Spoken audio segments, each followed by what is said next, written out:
let's jump in to this, our final section of the Kagerō Nikki, the Gossamer Diary.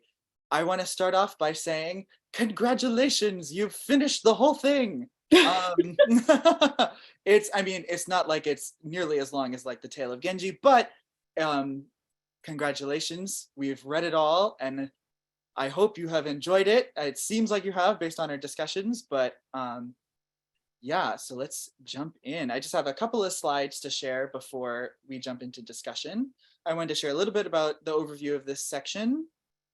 Just to remind us, it covers the years 972 to 974, and in the ending, the Mother of Michitsuna and Kanei have been almost completely estranged. There are several mentions where they're talking about, oh, we were never going to talk to each other again, but I guess we have some business we have to take care of. So there's that. This section of the book is incredible, or of the diary, I should say, is incredibly remarkable, primarily, in my opinion, because of the development of the author as a character. We can see so much difference from the beginning when every little tiny thing that went on affected her very deeply to now she's gotten to the point where she's practically just really used to everything not going her way. She's really trying to overcome her attachment and attain spiritual enlightenment. She's really growing as a Buddhist. And we can see that she is gradually learning how to do that. Just again, I want to talk about this reestablishment, or not reestablishment, but this establishment of herself as an individual being, and which is wrapped into this detachment that she's trying to develop, which in a world, or in a society, I should say, like Heian Japan, which is everything is very tightly knit. It's kind of remarkable that we have this really strong assertion of the self in her diary. There's also several omens throughout this section. There's a lot of talk about dreams, good dreams, bad dreams, some other physically manifested omens that I'm going to talk about a little bit later. We also have a furthering of the flowering of prose and this mix of pre-existing poetry into her prose, which is incredibly beautiful. And we also have a bit more focus on the next generation. There's a lot of focus put on her son Michitsuna and the beginnings of his courtship with the lady from Yamato, which ends up falling through. And then there's another woman that he starts going after with his mom's help. And then she also adopts a new daughter that is related to her through Kanei. She is the daughter of Kanei and another woman that he courted. And we see towards the end her being the subject of courtship when Michitsuna's new boss, referred to as the Kimi, is getting really interested in her and wanting to court her and being very annoying and pestering in his like, hey, can I marry her? I thought I was going to marry her, which is, I think, is really comical. But yeah, so we have that. I wanted to talk a little bit about the Hototogisu because it shows up a lot as an omen just generally in this literature, but also especially in this section of the diary. It's kind of, Japanese people traditionally have mixed feelings towards this bird because on one hand, it's the harbinger of spring and summer, and people really treasure its song when it happens, and they try to listen for the first Hototogisu song of the year and whatnot. But on the other hand, it's also strongly connected to the land of the dead, and so seeing too many of them can be seen as a very bad omen. And we see that in lots of Japanese literature. We see it in the Tale of Genji, and we also see it a lot in this section. It shows up multiple times. One time where she is talking about how her waiting women are talking about, oh, did you hear it last night? Oh, I heard it. And she did not hear it because she's been sleeping too well. And another time where there's a lot of them hanging out in the garden and she's like, oh, this is kind of a weird omen.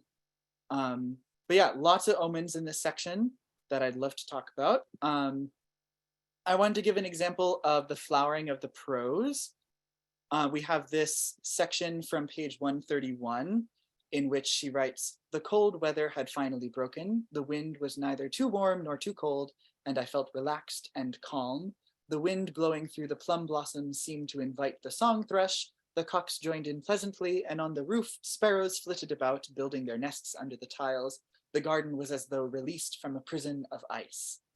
And that is incredibly beautiful, but also it is connected to a very famous poem from the Kokin Wakashu Imperial Collection of Waka poetry, specifically number 13 by Kino Tomonori, which goes, "On the wings of the wind, I'll send the fragrant scent of plum blossoms, a summons of spring to guide that longed for mountain thrush to me." So we can see how she is weaving that poem into her prose with the blowing wind, the plum blossoms, the song thrush, using that imagery.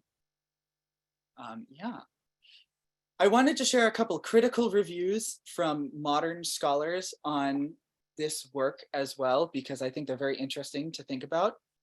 First, we have this one by Watanabe Minoru, which he said this in the 60s, which he called her self-centered to the point of solipsism, which I think is rather extreme. The very famous translator Ivan Morris also described the diary as just one long wail of jealousy. And then my personal favorite scholar, Donald Keene, writes this, which I don't necessarily agree with, but she was so obsessed with her suffering that even her inborn gifts and the love she was offered brought no pleasure. And when Kaneiie visited and attempted to placate her, she was often unresponsive, seemingly unable to resist her craving for pain. And then I also wanted to point out, because in the introduction, if you recall, Seidensticker talked about, there was one section where he makes a character advance instead of retreat. And I wanted to point out it was in this third section, specifically on page 155, when the Kimi is talking to the mother of Michitsuna yet again about trying to marry her daughter. And it goes, "What a painful suggestion that is. And suddenly he came in behind the curtain as he had threatened. I could think of nothing to say."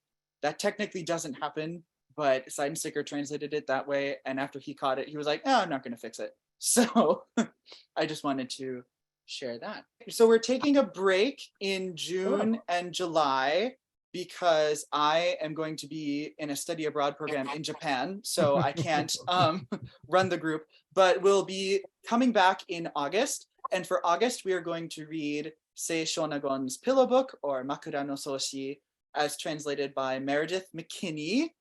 And it's released by Penguin Classics. I'll send this information out in a follow-up email, so you'll all have it.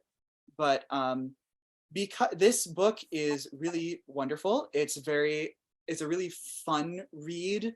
And Sei Shonagon, it's often actually more popular for Japanese students than the Tale of Genji, just because it's way shorter. And also Sei Shonagon has she's less refined with her wit, or less subtle with her wit, I should say. She just lets it flow a lot. So there's parts where like I laughed out loud when I was reading it. So because it's rather short and because we're taking a 2-month break, I'm going to ask you all to read the whole thing. It'll be lots of fun. I hope you really enjoy it. And then before we go, I just wanted to talk a little bit about, so we've read the Kagerō Diary and we've read the Tale of Genji, and we're about to read the Pillow Book. And I just wanted to talk a little bit about their intertextuality, not just from a literary perspective because they were written around the same time, but also historically, how they're connected. So on the far left here, this is the regent Fujiwara no Michitaka, and you actually all met him in the Kagerō Diary. I forget the name or the title that he was called by Seidensticker in the translation, but he was a son of Kaneiie, and he, in the second book, visited the mother of Michitsuna when she was secluded in the temple retreat. He might have been called like the captain of the guard. He showed up, and when Kaneiie dies, Michitaka becomes the next great Fujiwara regent. And when he becomes regent, his daughter Teishi becomes the empress. And Sei Shonagon was one of the ladies in waiting to Empress Teishi, and they had a very close relationship, which is outlined in the Pillow Book. So that's what we're going to read next. But then, after the Pillow Book was written, there was an epidemic that went through the imperial court, and Michitaka died, and his brother Michinaga becomes regent, and he actually became the most powerful of all the Fujiwara regents. And because the position of empress was not based on your relationship with the emperor, but was based on your political backing, when Michitaka died, Teishi basically fell out of favor. So she lost the title of being empress, and Michinaga gave that to his daughter. So his daughter Shoshi became the next empress. And of course, Murasaki Shikibu, who wrote the Tale of Genji, was a lady in waiting to the Empress Shoshi. So there's a lot of deep intertextuality, not just because these books are written at the same time, but also because they're written by people who are connected with each other, either directly or indirectly. And both Sei Shonagon and Murasaki Shikibu would have had access to the Kagerō Diary because they would have had access through their patrons, who were both related to Kaneiie and thus to the Mother of Michitsuna. But I just wanted to outline that really quickly. Thank you so much for today. It was a wonderful discussion. And I will see you all on August 3rd, which is the first Thursday in August at 6 p.m.